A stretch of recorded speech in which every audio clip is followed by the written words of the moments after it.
要不我送你过去吧？不用了，我约了客户，也要到点了。那奶奶送的这些腊肉，我明天拿给你吧。你自己留着吃吧，奶奶都是给你留的。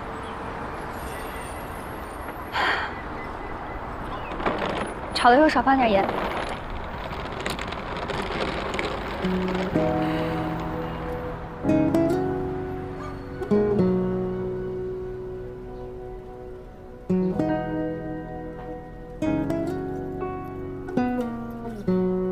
天宫娘娘，我6岁的时候摔断腿，向您求了这个事事如意，好派个天兵天将过来救我。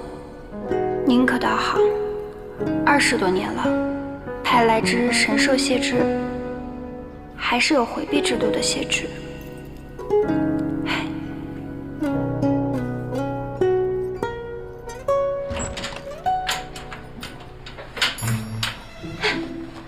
吓我一跳，这怎么还有个人呢？你刚才回来的时候，我跟你打过招呼了。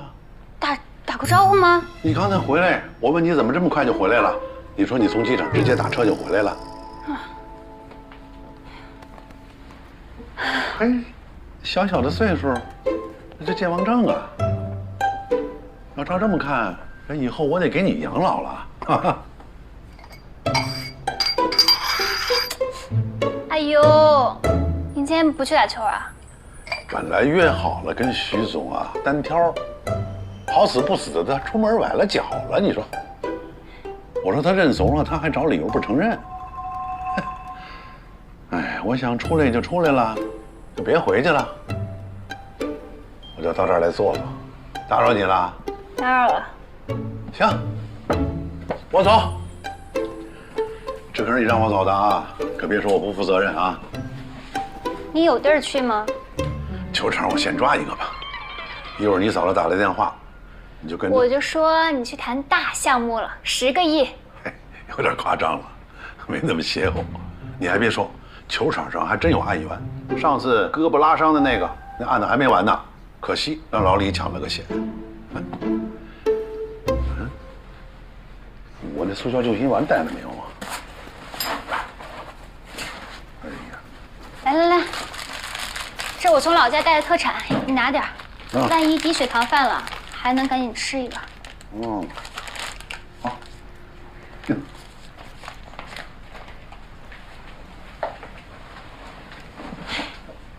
你打球慢点儿，你别崴了脚。太让人生气了。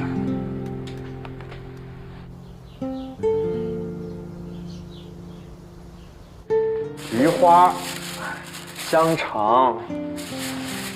哎，怎么买这么多土特产，而且都是3无产品？什么3无产品啊？我在集市上买的。哦呦，哎，你什么时候开始吃糖了？你从来不吃糖的。这不是我的，拿错了。那是谁的？哎，你这次出差跟谁一起去的？我不是说了吗？我一个人去的。不过有一位当地的书记员协助我，这些东西都是我看了好像在赶集，顺手买了点回来当礼物，顺便给同事带带。你给同事带礼物啊？啊！你别骗我，我可是你妈。我骗你有意义吗？行了，你要是没事儿，你不会跟我解释这么多啊！我不问啊！看你个土里尾的，什么事儿露出来？行，我今天晚上做给你吃啊！我不吃了，待会儿就走。啊！哎，串儿来了。这个酱料啊，我调整了一下，给点建议。你尝尝。嗯。我们姐俩聊会儿。哦，聊案子呢？明白，遵守纪律，回避。你们吃。谢谢姐夫。哎。哎呦，画的真好。这娃一看就是重口味的。你别总这娃这娃的，他现在对于我来说就是个受精卵。你那么说，我心里有负担。哎，别人是真不想要孩子，我也不说什么。但是你明明就喜欢孩子，就是责任心太重，什么都想准备到最好。虽说将来有没有出息，不是咱们能完全控制的，但是能不能给他一个充满爱的家，咱们说了绝对算吧。至于你跟肖冰两人，那是模范夫妻，肯定给孩子100%的爱，根本不用担心。可咱当法官的见多了那些闹心的事儿，就忍不住多想几步，万一哪一步没走对，不是坑了孩子吗？你别胡思乱想，肖冰一看就是个孩子奴。他嘴上说着无所谓，什么都听我的，但实际上，他早就把那些育儿书翻了一遍又一遍，甚至连婴儿房的装修都开始准备了。那证明他把你和孩子放在心上啊，以后会是个合格的父亲。如果把一个人从生到死的人生版本当做1.0版本的话，那生儿育女呢，这个经历就像是2.0版本，因为你们可以重新审视自己的童年，把自己小时候啊成长的那些经历的遗憾全部都弥补上。如果还有抱孙子的机会，那就是可以把中年时候带娃的那些经历的遗憾也全都弥补上。也就是说，直升3.0版本了吧？静姐，你说是不是我太自私了？你也别听我胡说八道，这个每个人呢拿到的人生剧本都是不一样的。生孩子呢也不光是压力和责任，它这个人生经历啊，是任何其他的人生经历都没有办法替代的。生孩子更像是夫妻之间的粘合剂啊，长辈们的长生不老丸。你想想看，菲菲她就坐在那儿一动不动的小小的身影，那我的世界啪的一下就被照亮了。究竟是人性的泯灭，还是道德的沦丧？让我们一起看到就是赚到，关注瑞法眼。女生遭 AI 造谣，我们今天就说到这里。那下一期呢，我将给大家带来女工更衣被偷拍，以及企业招聘限性别被查，网恋遇骗局，女子遭诈骗。那关注瑞法眼的粉丝呢，也知道关于案件侦破的过程，以及罪犯最后受到什么样的惩罚，不是瑞法眼关注的重点。更多的呢是关注女性的安全以及女性自身的权益。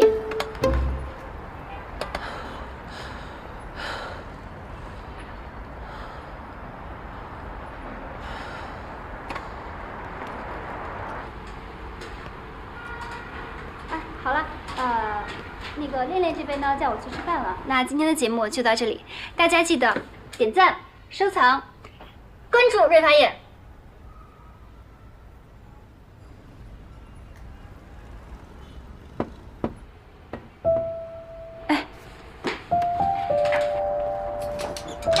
你好，你好，下班了吗？啊，没下班了，您进来吧。啊，谢谢。您受伤了？是，这看着还挺严重的。没事，我自己来。可以，慢点。您这边坐，我给您倒杯热水。好嘞，谢谢。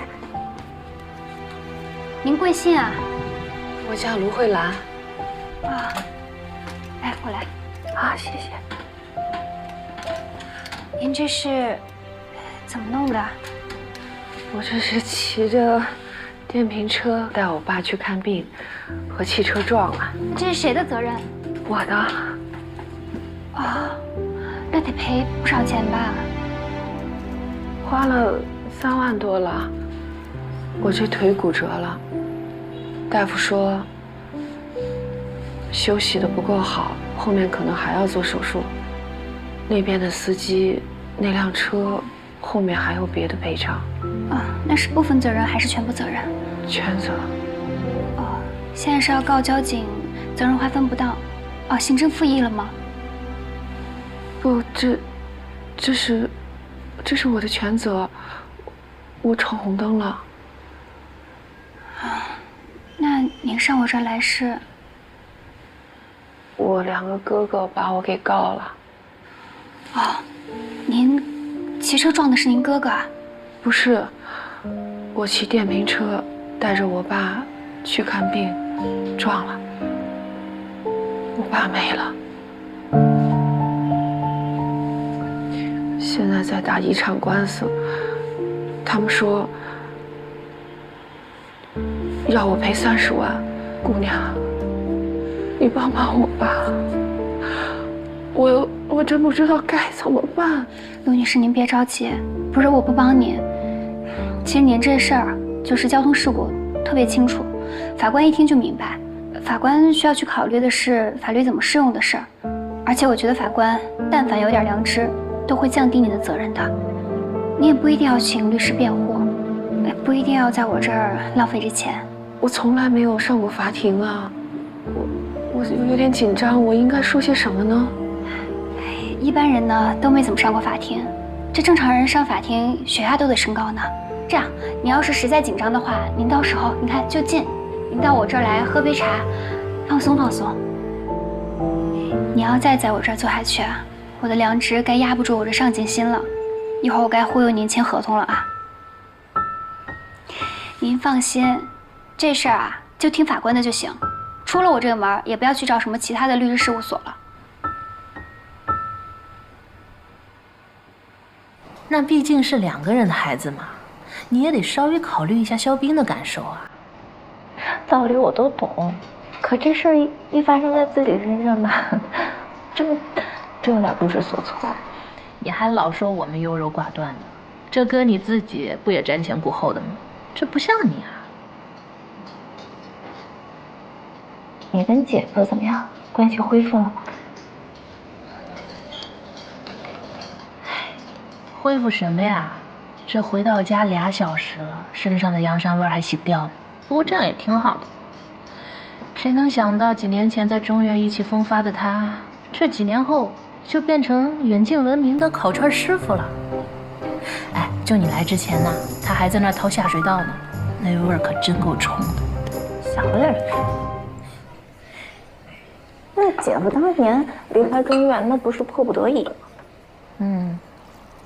他也经常说呢，说都是因为他疏忽了，没照顾好菲菲，才发生这样的事。那姐夫没有考虑重新回到法律圈啊？我们这几天还真聊过这事儿。当年不是因为菲菲出了事儿，所以就24小时都得有人陪着嘛。我本来说我辞职了，结果人家非不干，就不顾冯院的反对递了辞职信。这再加半年，除了跟菲菲说话治疗，都没怎么开过口。我也知道他离开他最爱的岗位，最爱的职业，他心里也不好受。我有一个师兄，他在能源公司当法律总监，就也是咱校友。他前2天还问我呢，说能不能给他物色一个法律主管，其实主要就是负责什么公司内审。如果要是有公检法，然后经济犯罪的这个经验更好。那你回头帮我问问姐夫呗，你看他愿不愿意帮这个忙？行啊，那我回家跟他说，这儿闹哄哄的不好说。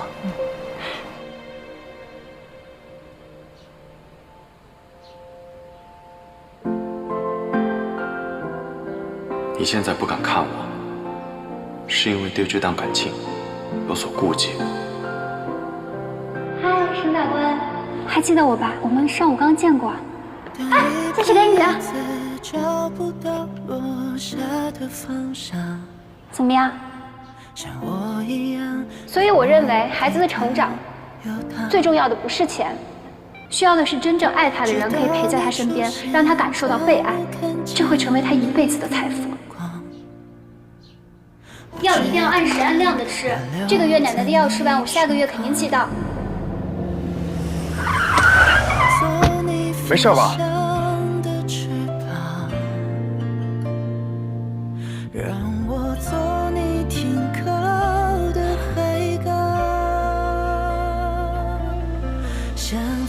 我想成为一直照顾你的那个人，但我很纠结，不希望我俩重蹈江枫和娄月的覆辙。你说他平常看起来那么冷面，没想到他那么善解人意啊！你身份证号能不能发我？我想帮你买个机票随心飞的套餐。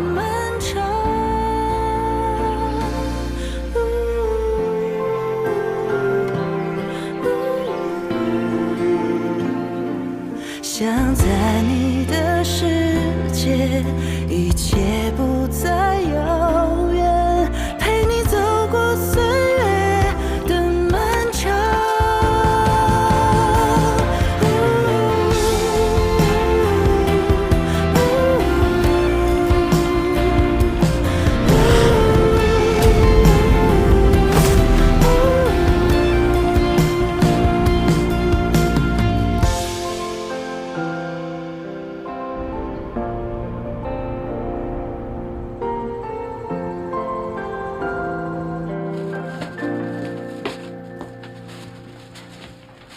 怎么穿着衣服就直接睡觉了？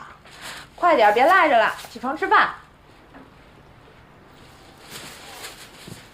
15都诱惑不了女儿。怎么？从老家回来水土不服啦？全日志给我表白了。你怎么说？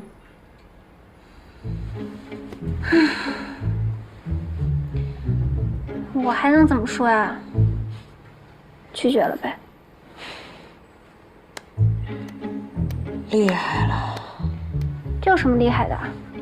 我这么冰雪聪明，前途无量，以后还是顶级红圈律所的律师呢。我这身份，我有的选吗？我能因为他就放弃我的工作吗？明白了。你呀，这是要嫁给你光辉伟大的事业啊。这样的话，未来你要是孤独终老了，后悔了可别来找我哭啊。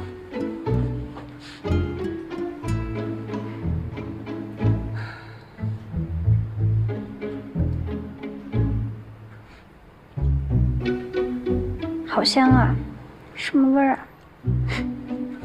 我就说了嘛，带了好吃的回来。行，你起不来，来。哎呀，就在你床上吃行了吧，大小姐，快点，吃了心情就好了。还是你对我好。我就说嘛，我怎么可能孤独终老？让你一下。哎，你想想啊，以你现在这条件，沈燮志那样的你都拒绝了，等到未来你站在了金字塔的顶端，你还能看上谁啊？那我站金字塔顶端，我也不一定往上看啊，我往下看，一大把。你不会以为沈燮志会一直哭着在那儿等你吧？我到时候换一个人，行不行？行吗？不行吗？你不是我认识的秦小瑞了，干嘛？跟我都顶嘴啊！明明心动的要死，却还是拒绝了。让我猜猜你是怎么想的？猜什么猜呀？我看你是饿了。快走吧，我要睡觉了。我知道了，真相只有一个，他是法官，你是律师。根据法官回避制度，你们两个没有办法在同一个区域执业。好在他现在在基层，你可以换个区域执业。但是未来他要是升迁了，去了高院，甚至最高院，那你就得跟你的偶像娄烨一样。你闭嘴吧！我告诉你，我是不会放弃我的职业的。哎呀！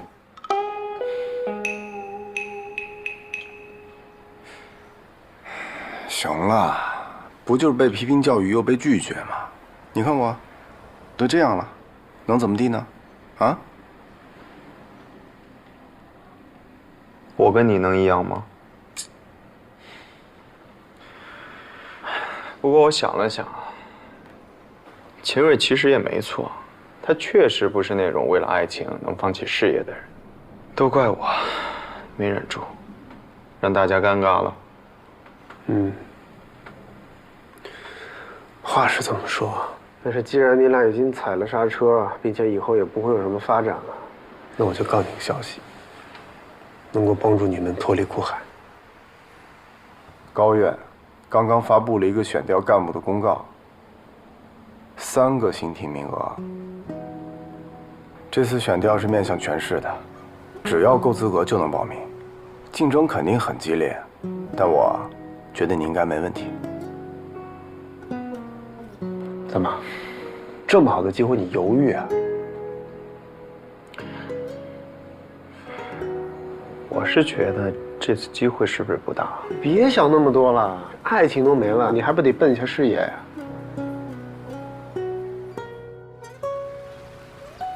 那个老渣男肯定是骗我妈的，他40多，我妈60多，比我还小1岁，而且我妈身体还不好，你说他能图啥？除了钱，他还能图什么？这不明摆着的事儿吗？偏偏中年妇女就吃他那一套。哼，这就是人家说的那师奶杀手。哎，对了，我问一下，咱们这个法官是男的女的呀？你别到时候是个中年妇女，再被他一蛊惑啊，花言巧语的，那不就麻烦了吗？这怎么可能呢？这男的也没这么大魅力。嘿，具体分到哪个法官我也不太清楚，但如果是女的，可能是舒静法官，她火眼金睛，很靠谱的，肯定骗不了他。这渣男，这原告叫什么名儿？何秀光。何秀光。哦，何秀光，放心吧，骗不了。好像不是你刚才说的那个法官，名字是3个字的。对，3个字，应大年。不是，那个名字好像挺绕口的，好像姓陈。不姓陈。对啊，青城法官也没有姓陈的。你稍等一下，我看一眼啊。对，你看一下。姓沈，沈谢志，对，就是他，名字特别绕口。哎，对了，你跟这个法官熟吗？不熟。认识了解。哦。啊，放心吧，这何秀光肯定骗不了他们。这法官什么样人没见过？希望吧。问这个名字我就生气。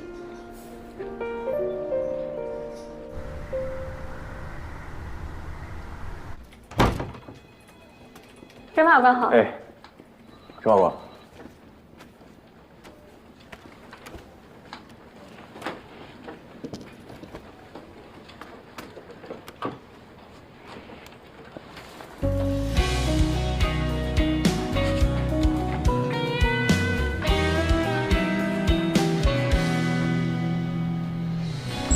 下面宣布法庭纪律：为维护法庭秩序，保障审判活动的正常进行，根据中华人民共和国人民法院法庭规则的规定，下列人员不得旁听：1. 未成年人，经法院批准的除外；2. 精神病人和醉酒的人；3. 被剥夺政治权利的人。旁听人员、当事人及其他诉讼参与人必须遵守以下纪律：1. 所有到庭人员都必须服从审判长指挥； 2. 任何人对合议庭及其组成人员有意见，均不得当庭提出，不得随意走动；5. 旁听人员不得发问，不得鼓掌、7. 不可吸烟； 8. 进入法庭必须关闭各类移动通信工具。旁听人员对法庭的审判活动有意见，可在闭庭后用书面形式向人民法院提出。法庭纪律宣读完毕，全体起立。现在，请审判员入庭。请坐，请坐，请坐。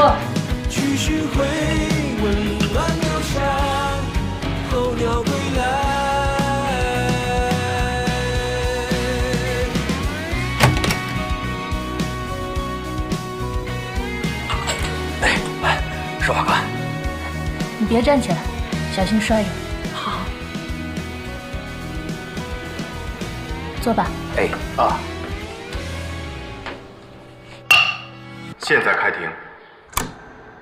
入我相思门，知我相思苦。长相思兮长相忆，短相思兮无穷极。原告，不好意思啊，我古文不太好。对不起，法官。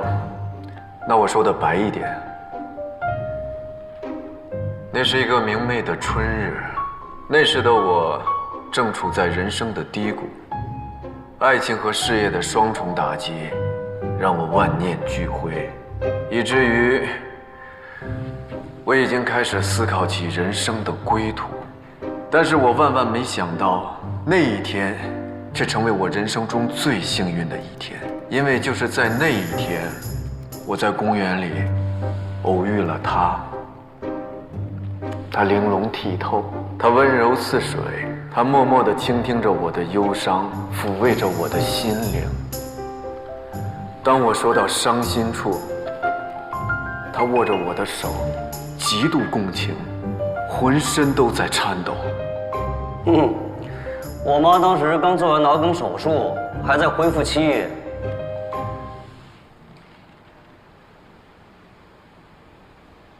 当我凝望着紫罗兰老了春容，青丝的卷发遍洒着皑皑白雪；当我看见参天的树枝叶尽脱，他不久前曾荫蔽着喘息的牛羊。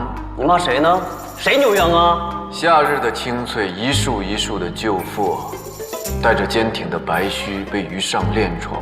于是我不禁为你的朱颜感到焦虑，终有日，你要加入时光的废队。你现在就是个废品。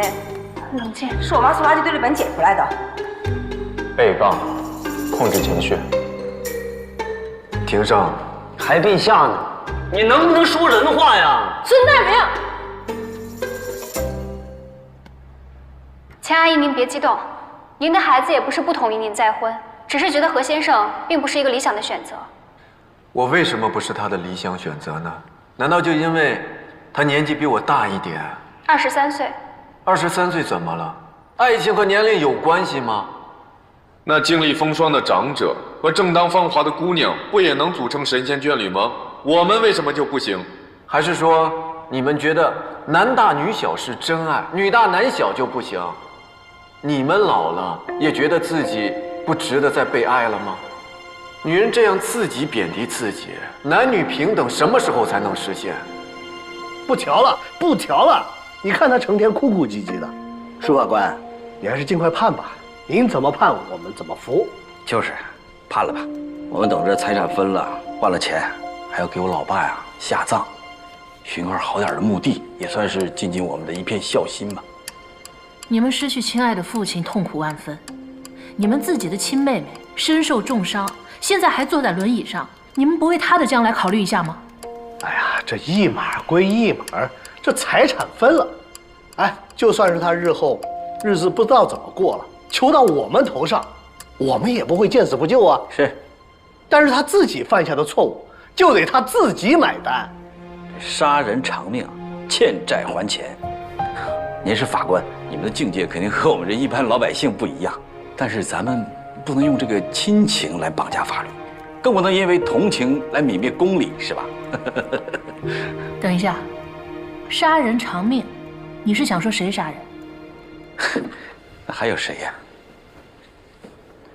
他，是他撞死我爸的。你冷静点。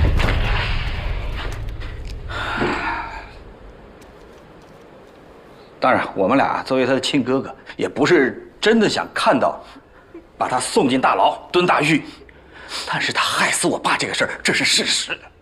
我爸当时脸都憋死了，我打电话叫了救护车，救护车说1个小时才能来。咱家门口那路那么窄，车也进不过来，我懵了，我懵了。1个小时怎么了啊？那1个小时就不能等了吗？那要是真是来不及了，那也是天意。救护车耽搁的话，我们还可以向急救中心索赔呢。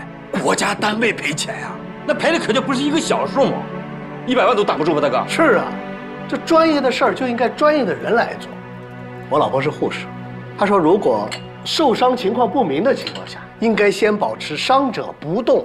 你想想，当时如果你选择先吃药，在家等待救援，我亲爱的老爸就不会被车子撞死了。真行。医院出具这个死亡证明明确写了，老爷子是心源性猝死，是病死，不是死于交通意外。那也是因为他撞车把老爷子给吓死的。是啊，这他逃不了责任的，少不了。这个法官是不是这个道理？如果你们现在对于死亡原因和责任还有异议的话，建议你们拨打110，由警方出面进行调查。有刑事案件性就移交刑庭来处理。我作为家事庭的法官，的确没法给你们评这个理。哎呀，我们也不是这么狠心的人嘛，她毕竟也是我们的亲妹妹。您这么说的话，好像是我们非要让她进大狱一样。就是没那个必要。你们要是没有异议的话，就按照证据上写的死亡原因走了。那他疏忽照顾，行，就按心源性猝死走。何先生，我非常钦佩您的才情，也赞赏您对爱情的一往无前。但是婚姻和爱情是两码事情，爱情可以是头脑发热、一时冲动，但是婚姻不可以。婚姻是一粥一饭、柴米油盐，需要同心同德、门当户对。但是据我们对您的了解，您没有稳定的工作，没有稳定的居所，更不要谈收入来源了。秦律师，你说的这些是大家追求的理想婚姻吗？你的思想怎么这么的传统、古老、僵化？难道你从来没有遇到过这种让你一往无前的爱情吗？那我真的为你感到难过。当爱情到来的时候，它会让你口干舌燥，它会让你魂不守舍，它让你一日不见，茶饭不思，它让你为了他不再惧怕衰老和死亡，为了他敢于对抗全世界。你们今天质疑我，我不怪你们，那是你们生命的悲剧，因为你们从未体验过这种感情的神圣和美好，从未品尝过命运最美的甘露。哎，我受不了了，我也要吐。啊，法官，你刚才不是说想要看证据吗？我这儿还有一份证据，你看一下。小妹，我们好好回忆一下。3个月前，我呢告诉你，让你给老爸买一份重疾险。当时呢，这业务员小赵跟你去了咱们家好几趟，保险单什么都填好了。你当时也觉得价格挺合理的，我后来让你去买，我对你放心。现在3个月过去了，老爸心源性猝死了，应该保险公司赔钱了吧？这个事儿你应该好好跟我们解释解释了吧？大哥问你呢，说话呀！大哥给咱爸可是选了50万的保额啊，那个心源性猝死就在那个保险范围里面。小妹啊，50万呐！你就为了贪图那点保险费，让我们损失了50万，你知道吧？你忙给忘了。你一个家庭主妇又没有生孩子，每天不就是照顾咱爸一个人吗？你忙在哪儿了？法官，你也听到了啊，他自己都承认了，他忘记付钱了，结果造成了我们50万的损失，这个钱不能不赔吧？而我们也不要多，这50万分3笔，我给你去掉一个零头，你只要赔偿我们俩每人16万就行了。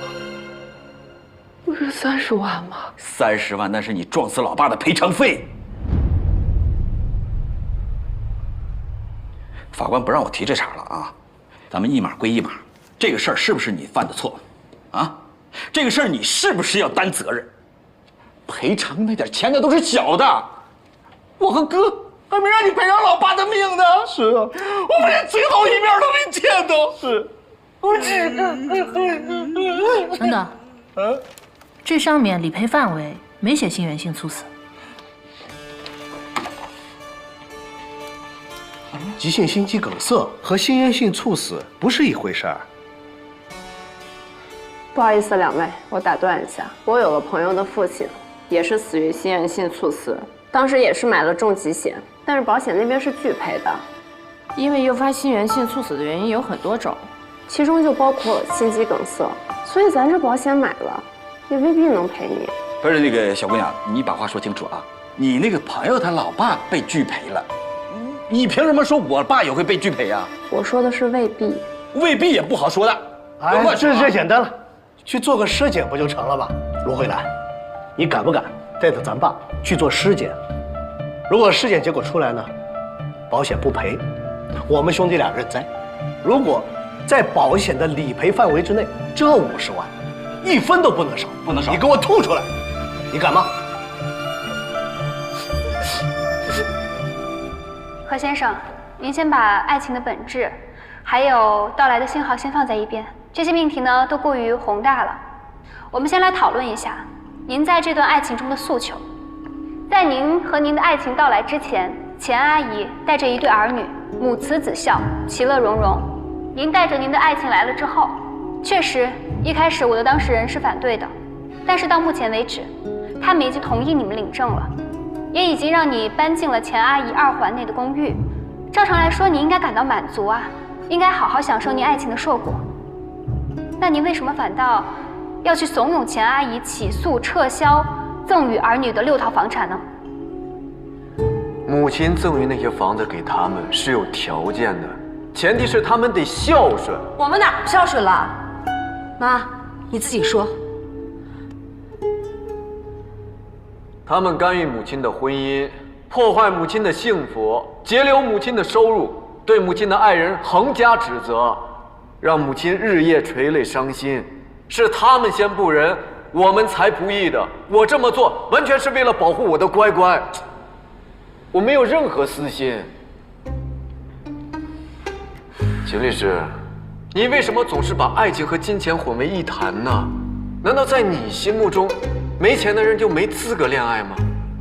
何先生，在我心里，我认为没有面包的人没有资格谈爱情。丑陋、庸俗、市侩，物以类聚，人以群分。律师有一颗这么丑陋的灵魂，雇主又能好到哪儿去？你再说一遍。原告，注意言辞啊，不要人身攻击。你们还是太年轻了。如果你们像我这样一时乾坤大，就会懂得，金钱是赚不完的，事业也是拼不尽的，现实的障碍更是无穷无尽的，但生命却是短暂的。在这短暂的生命当中，爱情可能就是昙花一现，也可能是沧海中的一粟啊。如果你不及时抓住的话，就会永远失去。就算有一天你腰缠万贯了，有什么用呢？啊？沈法官，我说的对吗？所以说，我和桂香有什么错呢？我们只是面对爱情的时候勇敢无畏，拼尽全力。在这枯燥干涸的生活中，遇到一个像桂香这样的灵魂伴侣，你会放弃吗？如果你曾经身处黑暗的时候遇到了一束光，你难道不会抓住它吗？如果你知道你这辈子错过了他，你再也遇不到任何让你心动的人，你难道还会放弃他吗？你们会吗？会吗？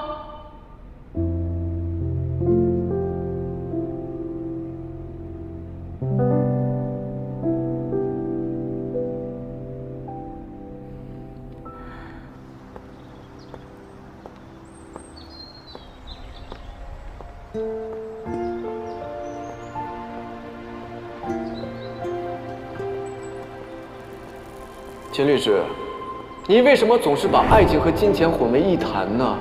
难道在你心目中，没钱的人就没资格恋爱吗？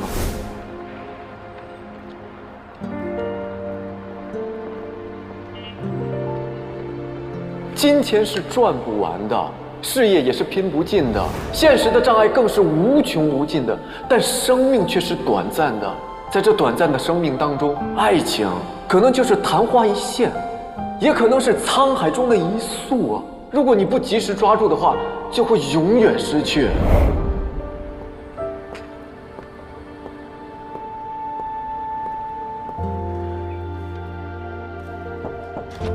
进。哎呦我的妈！没完了！又怎么了？还是那俩妈宝啊？还能有谁？你说我就不明白了，自己已经不能生活自理了，干嘛非要生孩子呢？那两边的爹妈也是啊，已经养废一代了，干嘛还要张牙舞爪的再去祸害下一代？全家上上下下除了那个躺在婴儿车里穿纸尿裤的，就没有一个正常人。你知道我今天在庭上，我多想大声的跟他们喊吗？我求求你们了，放过孩子吧！你说不会生不会养，但生了就好好负责，有点责任担当，就不能学吗？真是的，气死我了！哎呀，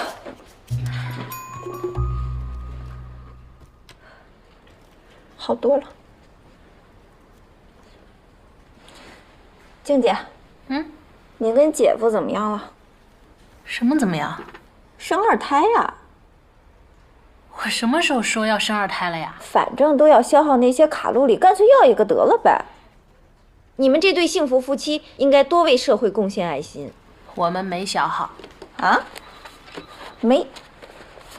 什么意思啊？姐夫不想啊？年纪到了吧，没成。净瞎说，才多大年纪啊？这绝对不正常啊！静姐，我觉得要不然你就带姐夫去医院看看，那哪怕是开副药调理调理也是好的呀。算了吧。你看，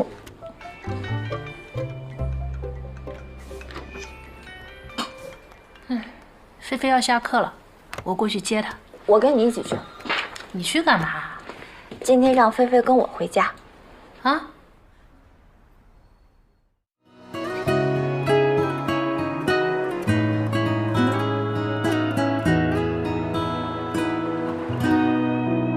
你我一件件小事织成了生活，生活的转化铸成了天。你过得好吗？